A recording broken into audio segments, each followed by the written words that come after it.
News 16 Kerala. സൗദിയിലേക്കുള്ള single entry സന്ദർശക visa പുതുക്കി ലഭിച്ചു തുടങ്ങി. സൗദിയിലേക്കുള്ള സിംഗിൾ എൻട്രി സന്ദർശക വിസകൾ പ്രവാസികൾക്ക് പുതുക്കി ലഭിച്ചു തുടങ്ങി. 3 മാസം രാജ്യത്ത് പൂർത്തിയാക്കിയവർക്കാണ് 3 മാസത്തേക്ക് കൂടി കാലാവധി ദീർഘിപ്പിച്ച് ലഭിച്ചത്. വിസയിൽ പരമാവധി 9 മാസം വരെയാണ് തുടരാനാവുക. പ്രവാസികളുടെ ആശങ്കയ്ക്ക് അവസാനമിട്ടാണ് ഇന്നു മുതൽ സിംഗിൾ എൻട്രി വിസകൾ റിന്യൂ ചെയ്ത് ലഭിച്ചത്. എന്നാൽ ഹജ്ജിന്റെ സമയമാകുമ്പോൾ റിന്യൂവൽ സാധ്യമാകാനിടയില്ല. ഇക്കാര്യത്തിൽ ഔദ്യോഗിക പ്രഖ്യാപനങ്ങളൊന്നുമില്ലെങ്കിലും സൗദിയിലെ വിസ കേന്ദ്രങ്ങൾ നൽകുന്ന വിവരം ഇതാണ്.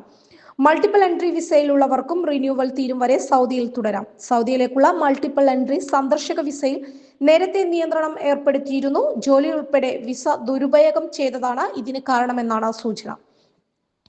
മക്കയിൽ നിന്നുൾപ്പെടെ പിടിയിലായവരിൽ ഉംറ വിസകളിലും സന്ദർശക വിസകളിലും ജോലി ചെയ്തവരുണ്ടായിരുന്നു. ഇതോടെ ഇന്ത്യ അടക്കം 14 രാജ്യക്കാർക്ക് നിലവിൽ സിംഗിൾ എൻട്രി വിസകളാണ് ലഭിക്കുന്നത്. അതത് രാജ്യങ്ങളിലെ സൗദി കോൺസുലേറ്റോ എംബസിയോ ആണ് സിംഗിൾ മൾട്ടിപ്പിൾ കാര്യത്തിൽ തീരുമാനമെടുക്കുന്നത്. 1 വർഷം ലഭിക്കുന്ന ബിസിനസ് വിസകൾക്കും നിലവിൽ ഈ 14 രാജ്യക്കാർക്കും നിയന്ത്രണം തുടരുന്നുണ്ട്. News 16 news desk. പക്ഷമില്ല, വിവേചനമില്ല. നേരിനൊപ്പം, നാടിനൊപ്പം, നാട്ടുകാർക്കൊപ്പം. News 16 Kerala channel.